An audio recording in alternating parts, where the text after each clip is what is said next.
ஒழுங்கா நான் சொன்னதை கேட்டு பிராக்டிஸ்க்கு வந்திருந்தா இவ்வளவு நாள் வேஸ்ட் ஆயிருக்காதுல்ல.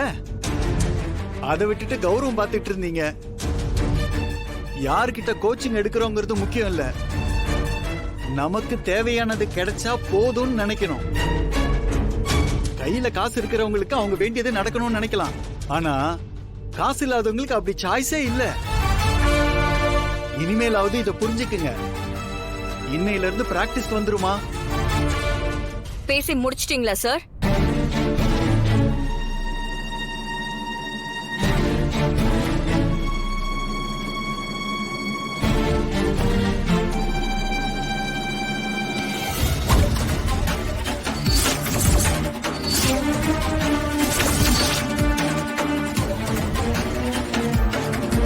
என்ன பாக்குறீங்க? நீங்க கேட்ட 5 லட்சம் இதுல இருக்கு. என்ன சொன்னீங்க? காசு இல்லாதவங்களுக்கு ஆப்ஷன் இல்லையா? காசு இல்லனா யாரு என்ன சொன்னாலும் அதை கேட்டுக்கணுமா? என்கிட்ட காசு இல்லாம இருக்கலாம், ஆனா உண்மை இருக்கு. யாருக்கும் எந்த கெடுதலும் செய்யாம உண்மையா வாழ்றோம். அது எங்களுக்கு போதும்.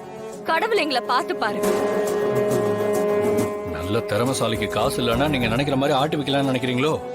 அவன் காசு வரும்போது உங்களை மட்டும் இல்ல, ஒட்டுமொத்த அதிகாரத்தையும் தூக்கி எரிஞ்சிட்டு போயிட்டே இருப்பான்.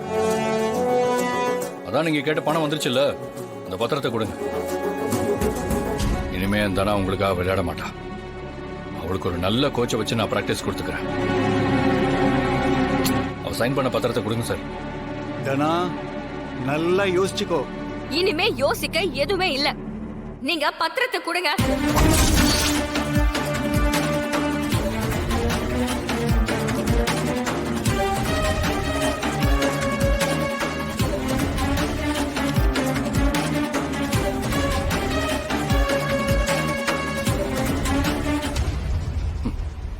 இந்த ஒரு சைனை வச்சு தானே இவ்வளவு நாள் இவ்வளவு மனசளவுல டார்ச்சர் பண்ணீங்க.